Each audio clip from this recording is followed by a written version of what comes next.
Il est parti pour tuer le prophète, et il en est revenu musulman.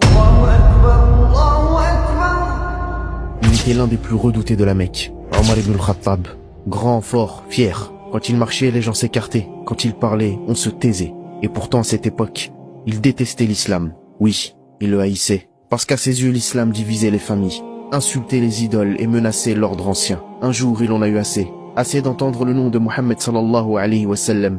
Alors il a dit, aujourd'hui j'en ai fini, je vais le tuer.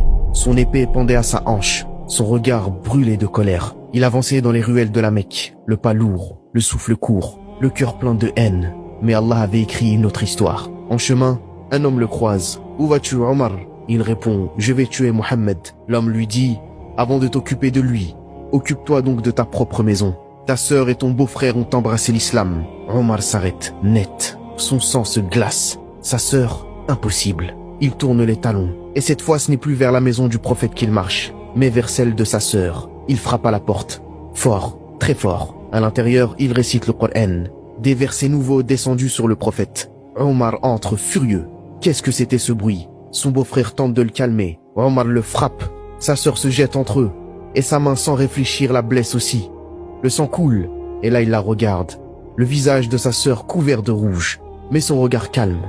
Inébranlable. Elle dit, oui Omar, nous avons cru en Allah et en son messager. Fais ce que tu veux. Un silence. Puis il dit plus bas, montre-moi ce que vous lisiez. Et elle répond non, tu es impur. Purifie-toi d'abord. Omar le guerrier, Omar le violent, Omar le dur, se lève et se lave.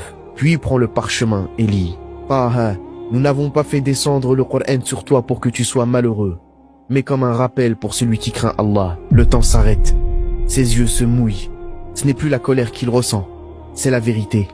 Elle entre en lui comme une lumière. Il se relève, ses mains tremblent et il dit, montrez-moi où est Mohammed. Les compagnons cachés dans une maison entendent frapper. C'est Omar, il vient avec une épée. Hamza, le lion d'Allah, se lève. Qu'il entre.